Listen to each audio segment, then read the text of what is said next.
90, j'étais vicaire paroissial au Mourillon.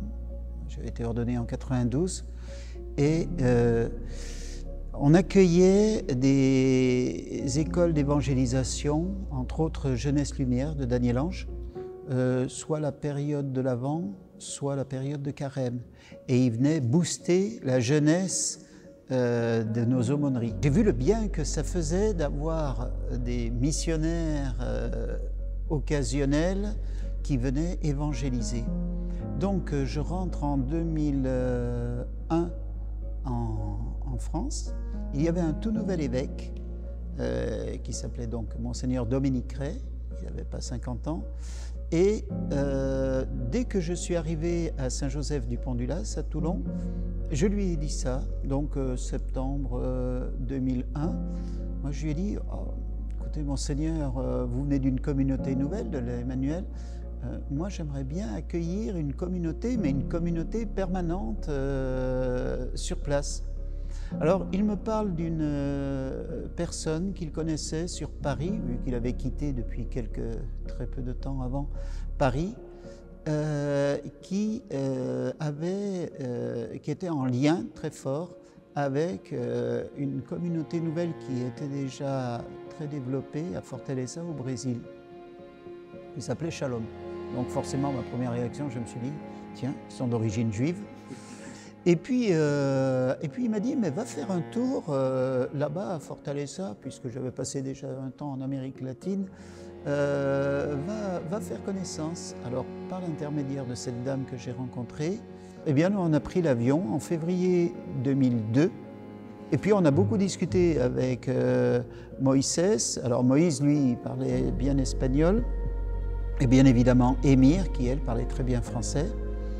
Et puis, bon, on a discuté, on a vu un petit peu ce qui se passait, etc. Puis, on est revenu en France. Donc, ça a duré une semaine, 10 jours. Et là, en discutant avec cet ami prêtre, on s'est dit... enfin, moi, je lui ai dit... moi, je suis très convaincu. Je ne suis pas de sensibilité charismatique particulière, mais je pense que pour la jeunesse... Donc, on revient, je fais le rapport à Monseigneur Ray.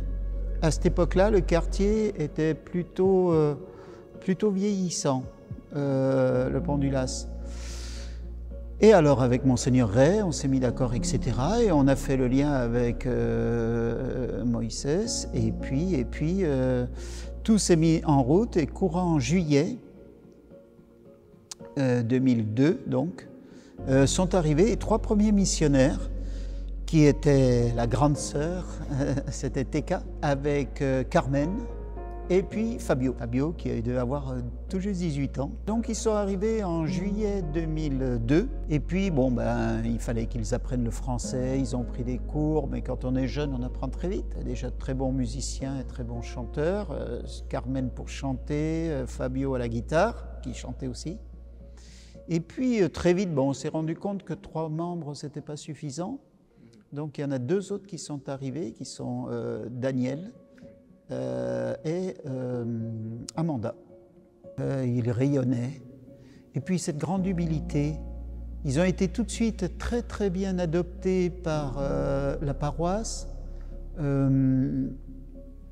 qui les ont vraiment aidés, mais tout simplement parce qu'ils avaient l'humilité des missionnaires et puis ce rayonnement à la fois latino-américain, de la jeunesse, et en même temps cette capacité d'écoute. Et je crois que c'est ça, le missionnaire. Il faut être capable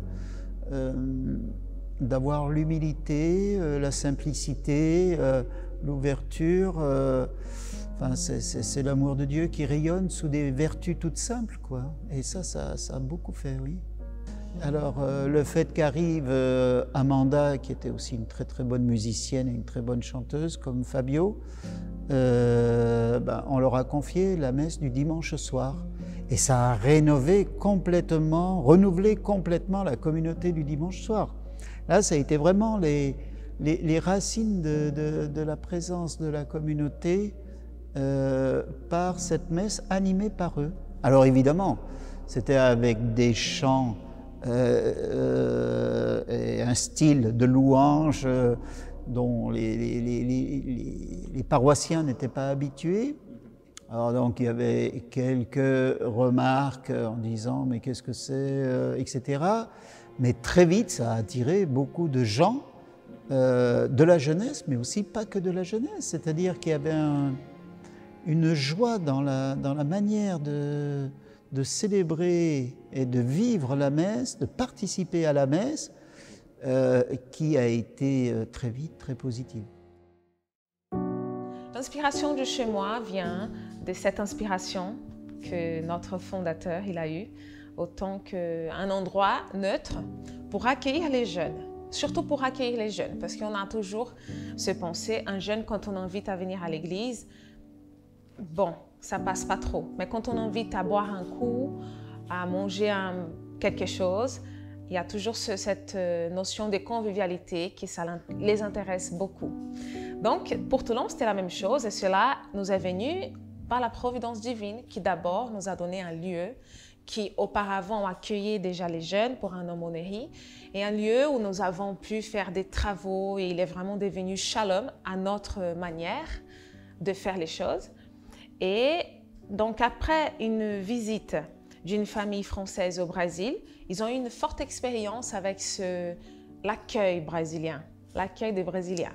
Donc toujours des proposés, est-ce que ça va, comment ça va. Donc, et le nom notamment de ce snack qui était auparavant Tudo bem Brasil, qui ça veut dire ça va. Donc ça va Brésil parce que en arrivant là-bas, ils ont eu cette expérience avec ce ça va, comment ça va et tout le monde parlait de ça et comme cela. Et donc tout d'abord, c'était le Tudo bem Brasil. Et il y avait aussi ce visage brésilien, ce visage du Brésil. Donc l'accueil, aussi un petit peu dans le menu. Donc c'est ce qu'on faisait, c'était aussi beaucoup des plats typiques brésiliens. Tout dans le but d'accueillir aussi, non seulement les jeunes, mais des personnes qui étaient attirées par notre culture. À un moment donné, on voyait que c'était trop imprégné du Brésil, de la culture brésilienne. Et c'est pas ça l'inspiration du snack au tout premier. Le snack pour évangéliser, pour attirer les jeunes. C'est pas pour attirer pour le Brésil. Donc nous avons fait une petite transition et nous avons retiré le nom Brésil. Donc du Tudo bem Brasil, il est devenu Tudo bem, seulement, tout court. On a continué à faire des plats, etc. Mais il n'y avait plus seulement la culture brésilienne qui était imprégnée. Notamment, nous avons mis la carte du monde. Donc il y avait un peu d'Europe, un peu de l'Amérique du Sud, du Nord, etc. Et puis finalement, avec l'arrivée de la communauté à Aix-en-Provence, parce que bien entendu, il y avait déjà le Tudo bem Brasil à Toulon et à Avignon. Après la présence de la communauté à Aix-en-Provence, les missionnaires, ils ont réfléchi à une nouvelle façon de proposer, d'accueillir les jeunes et que le Brésil n'était pas mis en avant comme cela. Dont le nom « Chez moi ». Donc à partir de ce nom, c'était la façon d'accueillir les jeunes chez eux. Donc c'était cela. Et à partir de là aussi, il y a eu cette fondation à Paris, à la mission de Paris, avec le même nom. Et donc pour être dans l'unité, tous les chez moi, tous les ex Tudo bem Brasil sont devenus des chez moi pour avoir cette même unité dans le charisme et dans la mission. Donc au tout début, on a eu la présence d'un groupe d'aumôneries qui était vraiment très proche de nous. Donc c'était l'aumônerie de la paroisse Notre-Dame-des-Routes. Et parmi eux, il y avait vraiment beaucoup de jeunes qui étaient proches de nous. Notamment beaucoup d'entre nous le connaissent, que c'est Gabriel Henry. Et on croit vraiment que c'est un fruit de notre évangélisation sur place, dans ce snack, dans cet endroit où nous étions là-bas pour évangéliser les jeunes. On a eu beaucoup de jeunes à côté parce qu'il y a un lycée juste à côté, c'est le lycée Dumont-d'Urville. Il y en avait beaucoup qui venaient. En parlant de ça, il y a beaucoup de visages qui me viennent au cœur. Mais celui-ci, donc Gabriel Henry, c'était quand même un fruit de ce qu'on a commencé là-bas. Cela ne s'arrêtait pas au chez moi et ce n'est pas le but de s'arrêter là-bas. Mais après, c'est de venir chez nous carrément, de venir à notre prière communautaire et de faire le groupe des prières, etc. Donc, mais oui, c'est vrai que ça commence là-bas, à cet endroit où les jeunes ne viennent pas. Si on appelle la paroisse, ils vont être toujours moins réceptifs alors que là-bas, c'est cet endroit où on commence à parler d'eux, à parler de nous, et puis l'évangélisation se fait. Donc, moi, je dirais que Gabriel Henry, c'est un fruit de cette évangélisation. 2 ans plus tard, la communauté a organisé son premier forum international charismatique. C'était en 2004, soit 10 ans après le premier forum qui a lieu à Fortaleza, au Brésil. Pourquoi est-ce que le forum faisait partie de l'identité de la communauté à ce moment-là, alors que le nombre de missionnaires était limité, que l'œuvre Shalom était limitée? Eh bien parce que c'était un signe prophétique, à la fois pour l'Église locale et aussi pour l'Église et pour les missions Shalom en Europe. C'était un véritable forum international qui rassemblait toutes les missions qui existaient il y a près de 20 ans, en France, en Italie, en Suisse. Et c'était l'occasion aussi de pouvoir manifester le charisme d'une manière différente. Tous les forums Shalom, ils suivent la même ligne directrice au Brésil ou en France à Toulon. C'est-à-dire que d'abord, il y a un intervenant qui a un message important pour l'Église d'aujourd'hui. Que ce soit un évêque, un religieux ou un laïc, c'est quelqu'un qui a un message qui correspond au temps d'aujourd'hui comme une réponse pour l'homme d'aujourd'hui. Et donc, à Toulon, par exemple, nous avons eu des évêques, les évêques de chaque mission qui étaient accueillis en France, l'évêque de Toulon, l'évêque d'Avignon, l'évêque aussi de Guyane, par exemple. Et donc ces hommes-là préparaient, aidaient, accompagnaient et passaient finalement au peuple de Dieu la vision qu'ils avaient de la mission de la communauté dans leur diocèse.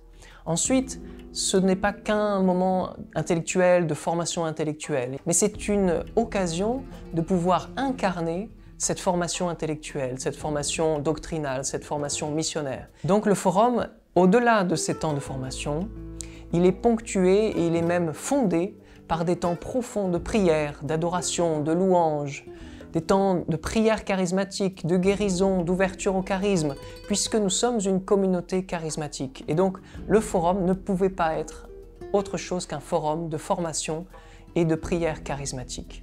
Donc c'est finalement un miroir de la vie quotidienne de la communauté Shalom.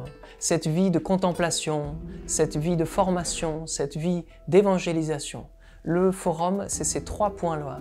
Ce temps aussi de fraternité qui représente le trépied de la vocation, la contemplation, l'unité et l'évangélisation. Il y a eu de nombreuses grâces que nous pouvons contempler de ces forums Shalom.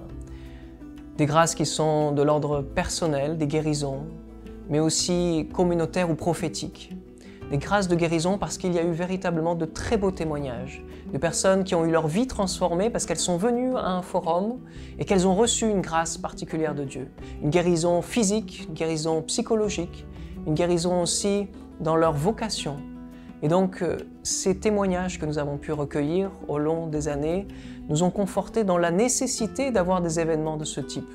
Non pas que pour nous-mêmes, mais en vue de l'édification du peuple de Dieu.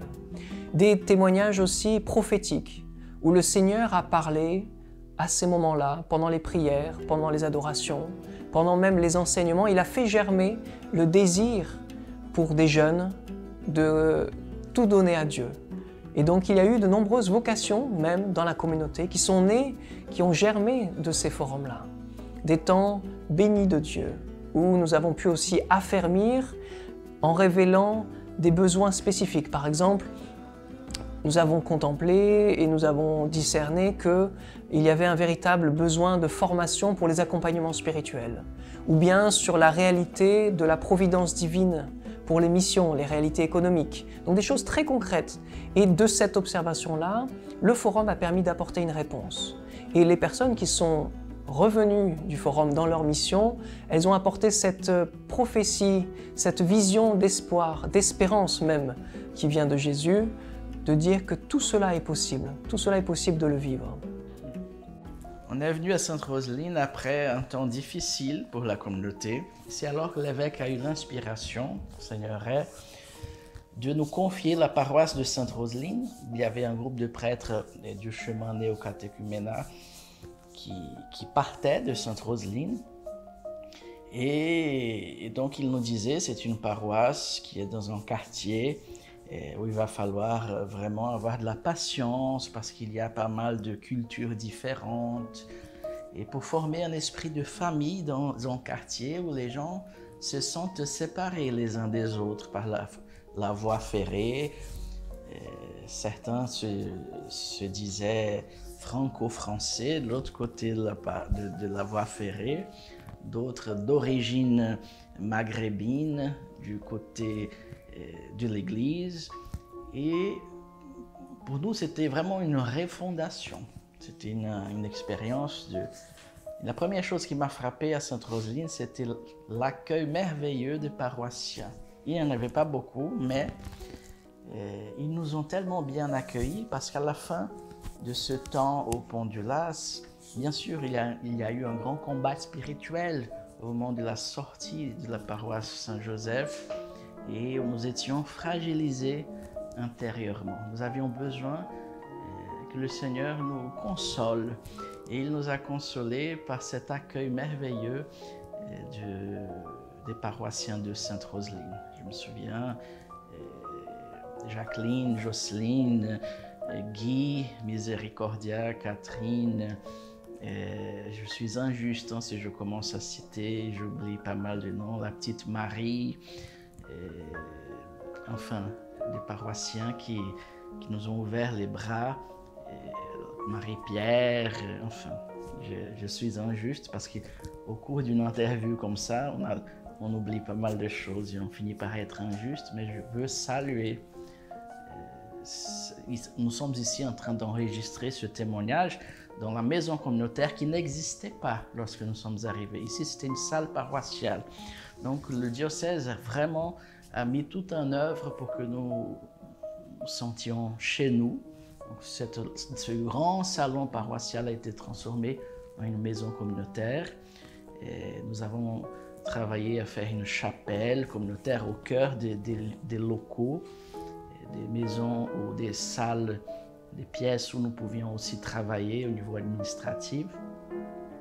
Et petit à petit, nous avons vécu cette transformation d'une paroisse qui, quelque part, on sentait qu'elle avait besoin d'un grand renouveau.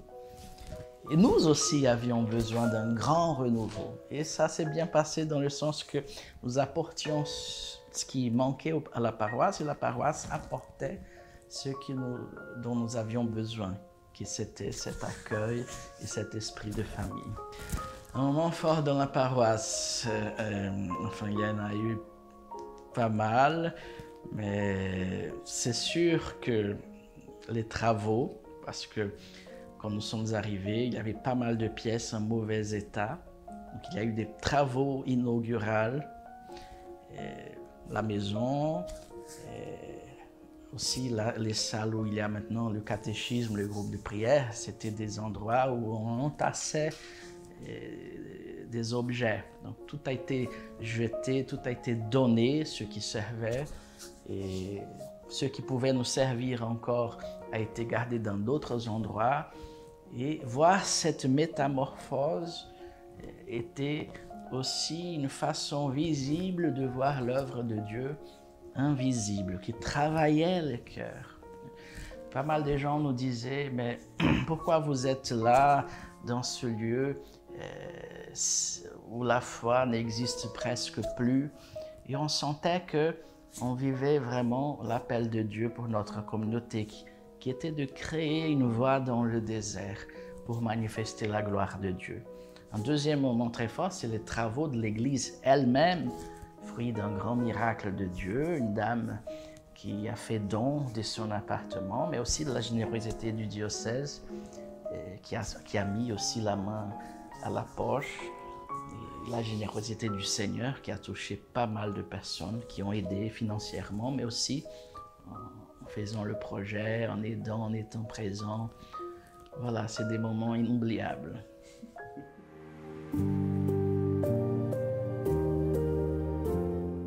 J'ai rencontré la communauté, c'était lors d'une messe dominicale. Voilà. Et suite à ça, après les des annonces, j'ai intégré le groupe de prière et ça s'est cheminé comme ça. Voilà, donc j'ai participé à cette retraite de guérison. C'était à Avignon, dans une abbaye à Senoc. Et c'est là où justement j'ai eu mon expérience avec Dieu. J'étais en grande souffrance de par mon histoire de vie. Et ce jour-là, justement, quand j'ai fait cette expérience avec Dieu, qui m'a donné à comprendre ce que c'était que ma vie au fait, et sa présence à mes côtés tout au long de ma vie. Et de cette expérience, j'ai appris, ma vie a changé au fait. Je suis sortie de cette vie ténébreuse à une vie de lumière au fait. Je suis passée à la lumière. Et c'est tellement réjouissant de changer d'un état à un autre comme ça. Et ça m'a appris au fait à pardonner, à aimer et surtout à déjà d'une témoigner de cette expérience et de donner ce que j'ai reçu au fait. C'est surtout ça, c'est ce que je retire de cette expérience-là, c'est de recevoir cet amour de Dieu qui, pendant mon temps de ténèbres, franchement, j'étais tellement enfermée dans cette souffrance que mon cœur était fermé. Je n'avais pas vraiment l'idée de la présence de Dieu, même pendant les souffrances. Voilà.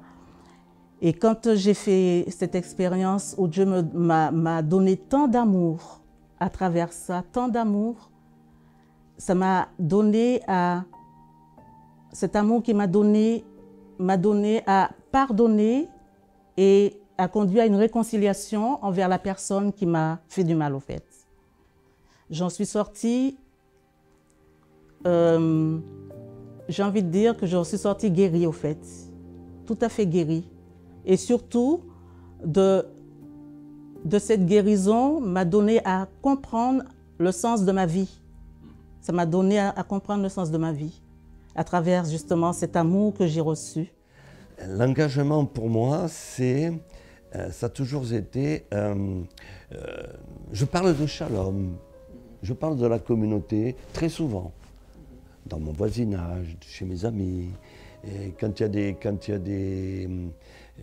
des festivités, quand il y a des choses, je parle des gens, il m'arrive d'arriver ici avec des gens qui ne connaissaient pas Shalom. Voilà. Donc pour moi, Shalom, ça a été pour moi, en plus de ça, j'ai suivi beaucoup d'enseignements. J'ai eu la joie de faire partie même de comment ça s'appelle, du recyclage. J'ai fait le recyclage à la Sainte-Baume, au Bossé. Je faisais partie de l'équipe du recyclage également. Il m'arrive encore d'y aller. Donc l'engagement pour moi, c'est vivre ce que je reçois de Shalom, de le vivre quotidiennement en fait. Voilà. De le vivre quotidiennement, de le proclamer. D'ailleurs, vous voyez, je suis un petit shalomite, vous voyez, j'ai le petit taux. Comme on dit si bien. Ben, l'expérience du service, c'est surtout à l'accueil. À l'accueil, parce que quand j'ai eu cette expérience avec Dieu, je me suis dit, il faut que je donne gratuitement ce que j'ai reçu gratuitement. J'ai appris à aimer, au fait. J'ai appris à aimer, à me donner, chose que j'étais incapable de faire avant. Et quand j'accueille mes frères et sœurs pour la messe, c'est avec un cœur, mais alors rempli de joie et d'amour, au fait.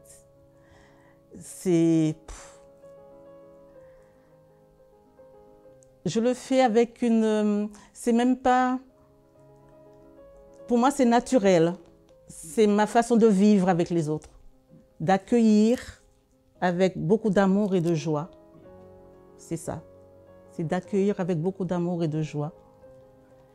Donner à ces personnes ce que j'ai reçu de Dieu, au fait. ce grand amour. Ma vie maintenant est constituée d'amour, au fait. D'amour, d'accueil, de pardon et de réconciliation. Parce que vraiment, ça m'a permis d'aller...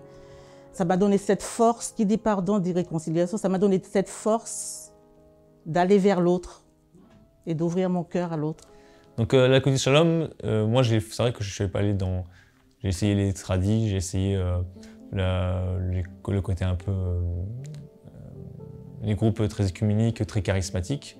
C'est vrai qu'avec Shalom, j'ai trouvé un petit peu, moi j'appelle ça un SPF, un sans paroisse fixe. Je me retrouve aujourd'hui dans cette paroisse où je me sens bien et où j'ai trouvé un peu comme une famille. C'est vrai que c'est une communauté où y a des jeunes et des moins jeunes qui font pas mal de choses. Ils sont très ouverts et très fraternels. Et c'est vrai que sur le coup, quand vous vous retrouvez à Toulon, où vous n'avez pas vraiment de groupe associé où vous arrivez à vous correspondre et que vous cherchez des gens qui peuvent vous apporter à la fois la foi et en même temps une certaine fraternité et une aide à la fois d'écoute et juste de retrouver des amis et des frères et sœurs. En tout cas dans la communauté de Shalom et dans la communauté de Toulon avec qui j'étais, c'est petit à petit venu en fait une seconde famille. Alors je suis que dans l'œuvre. Le Seigneur en fait m'utilise pour des petits services quand c'est possible pour pouvoir aider la communauté quand je peux, quand je suis disponible. Voilà, le Seigneur, Saint-Esprit nous inspire et essaye de faire en sorte que tout coïncide pour pouvoir aider ces gens qui viennent nous apporter la foi et sont missionnaires et qui viennent d'un autre pays. Donc voilà, pour les aider, pour apprendre la langue, pour donner un coup de main pour la voiture, etc. Puisqu'ils vivent que de la providence. Et Dieu en fait essaye par là est le chemin sur lequel je suis et qui me permet de pouvoir aider l'Église, aider mes frères et sœurs par cette communauté. Donc c'est vrai que j'aide aussi par rapport à mon boulot, puis je ne sais pas pour l'instant jusqu'à où ça ira dans ce boulot, mais en tout cas, voilà, c'est être au service avec les gens et au service de Dieu pour l'aider dans la construction de ce qu'il veut faire dans la volonté pour ce monde. C'est vrai qu'il y a un esprit très famille, dans le sens où c'est pas un peu, dans certaines églises, on se retrouve un petit peu en mode, comment dire, on va à la messe, on discute entre nous, on arrive à former des groupes, mais c'est vrai que avec les gens que j'ai rencontrés depuis 4 ans, il se crée une certaine fraternité et une joie de vivre, qui est peut-être un peu propre aussi aux Brésiliens, mais où le Seigneur nous porte et l'Esprit Saint nous aide à devenir un grand groupe et à pouvoir s'entraider et pouvoir ensemble devenir la famille de Dieu. Je vous considère comme mes enfants, moi. Shalom. Mais pour moi, Shalom, c'est... quand je peux aider un Shalom, je le fais. Comme je fais ça pour mes enfants, pour mes filles. Voilà. Dès que je peux aider un Shalom, je le fais. Hein? J'ai même participé bien sûr à la communion de biens. Et dès que je peux aider un Shalom, je le fais. L'esprit de famille, c'est que quand je les amène chez le docteur, il y en a beaucoup qui ont... un ami qui est homéopathe, qui est un ami, qui est un ancien client, qui est devenu un ami puisque j'ai animé son mariage, qui est homéopathe. Je les amène chez l'homéopathe. Voilà. Quand il y a des problèmes, je les amène à la pharmacie. Enfin bref, je fais comme mes enfants. Voilà. J'amène la voiture pour prendre l'avion. C'est ma famille. Tous et toutes, c'est comme mes enfants, comme nos enfants avec Marie-France. Comme mes enfants, Marie. D'ailleurs, il y en a quelques-uns qui appellent Marie-France mère. Voilà.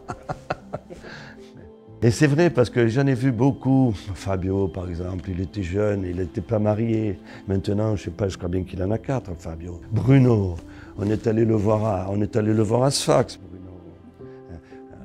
J'ai pas pu aller à son mariage, mais on était à ses fiançailles. Voilà. Rachel, qui va bientôt se fiancer, bon, je l'ai connu, je l'ai connu bien comme il faut aussi. Daniel, quand il s'est marié, j'ai connu la communauté grâce au mariage de Daniel et Luciane, en 2011. Nous sommes allés à Fortaleza, et là j'ai été reçu par les parents de Teresa, J'ai été accueilli dans plusieurs familles. Je suis allé visiter Rio, je suis allé coucher chez un membre de la communauté Shalom à Rio.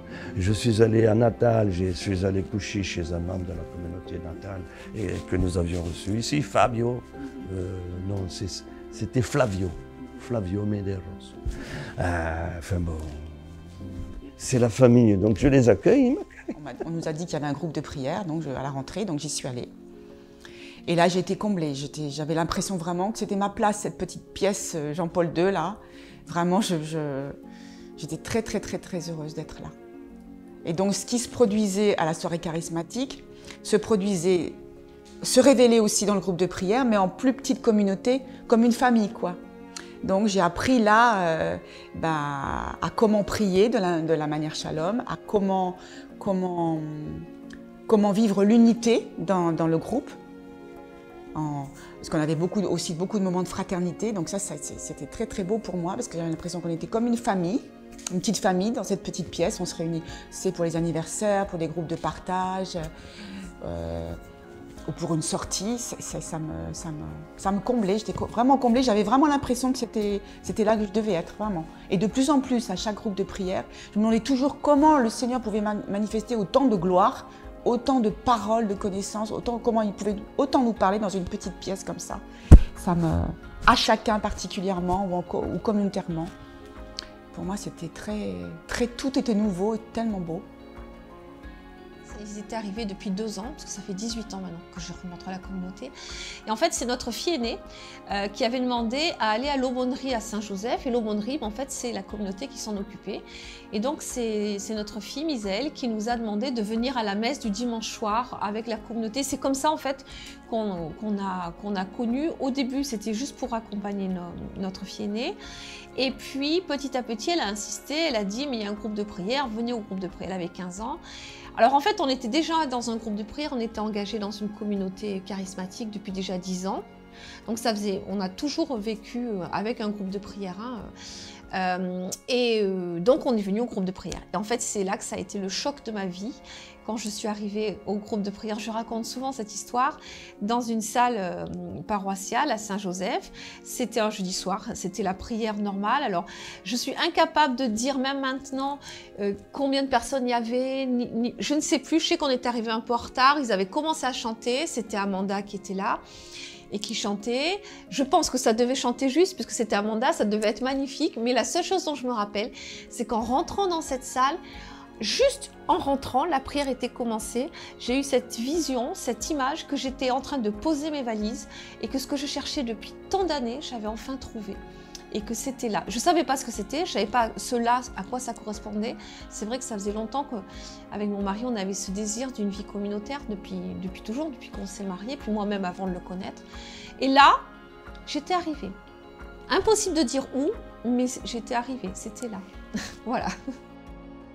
Et donc, et en fait, c'est vrai que notre début dans la communauté, il a vraiment été marqué par la participation au groupe de prière, puisque notre premier contact, ça a été le groupe de prière, et après on s'est engagé donc dans le groupe de prière de la communauté, et c'est comme ça qu'on a cheminé et qu'on a senti un moment qu'on se sentait vraiment appelé à plus, à boire plus du charisme et à donner plus, et voilà.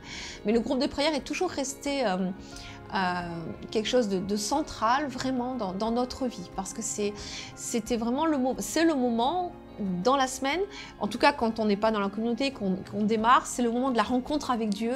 Il y a les frères, on est nourris dans la prière, on est nourris dans la formation pour toute la semaine. En fait, c'est vraiment, on peut pas, en tout cas, sans groupe de prière, je vois pas comment j'aurais pu tenir. C'est vraiment central. Puis un jour, la communauté a proposé des parcours de guérison en faisant des week-ends de guérison intérieure. Donc j'y suis allée, bien entendu. Et là, on nous a parlé des accompagnements spirituels. Une proposition d'accompagnement par une sœur de communauté, donc des sœurs pour les femmes et des frères pour les hommes. Et là, j'ai dit oui aussi. Oui, tout de suite. Oui, tout de suite, parce que j'étais déjà tellement en confiance avec les frères et sœurs de la communauté, avec tout ce chemin que j'avais déjà parcouru, que j'avais rencontré beaucoup de frères, beaucoup de sœurs. la manière dont il nous guidait, dont il nous parlait, dont il nous écoutait, que là, je me suis dit, c'est vraiment une opportunité grandiose d'avoir un frère qui peut nous accompagner chaque mois dans ce chemin de guérison, de délivrance, de sainteté, dans ce chemin pour aussi découvrir peut-être encore plus cette vocation. Je me disais peut-être que je vais me découvrir encore davantage, connaître mon identité profonde. Et donc, j'ai été accompagnée régulièrement par une sœur de communauté. C'est vraiment un lieu de rencontre, non seulement avec la sœur, mais aussi le Seigneur, il est là. Hein. Il écoute tout ce que je dis, et ma sœur aussi, elle écoute tout ce que je dis. C'est un lieu où je peux tout dire, les choses les plus profondes, de mon intimité la plus profonde. Ma sœur, elle m'écoute, et je sens qu'elle écoute avec son cœur et son âme, et qu'elle est là, elle écoute, et en même temps, elle écoute l'Esprit Saint. Écoute le Seigneur, parce que le Seigneur, il a des choses à dire aussi après. Il donne aussi encore parfois à la fin des images. Il me guide avec une parole de connaissance. On ouvre la Bible et on prie ensemble. Vraiment, c'est un chemin de discernement, parce que comment nous, on ne peut pas discerner tout seul quand on est avec le Seigneur, parce que c'est un chemin tellement grandiose et en même temps étroit, grand et étroit, parce que plus ça va, plus c'est étroit. Être accompagné, c'est quand même une très grande source de bénédiction et de grâce. Ben, l'accompagnement, pour moi, c'est d'avoir quelqu'un qui soit à l'écoute et aussi qui m'apporte un plus aux difficultés que je rencontre, au fait.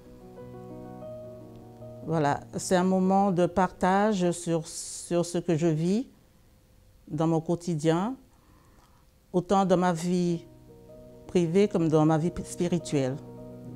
C'est de partager ça avec quelqu'un qui est à l'écoute et qui me conseille, qui me propose. Être Shalom, c'est l'avenir de l'Église. Oui, parce que il faut porter ce témoignage de Jésus qui est ressuscité, qui est passé par la croix. C'est un témoignage que l'on doit vivre, que l'on doit montrer à tout le monde. Et Shalom, c'est la jeunesse, c'est la foi, c'est la joie. Et puis j'ai oublié de vous dire quelque chose de très important que j'ai découvert, que je ne connaissais pas. C'est la louange.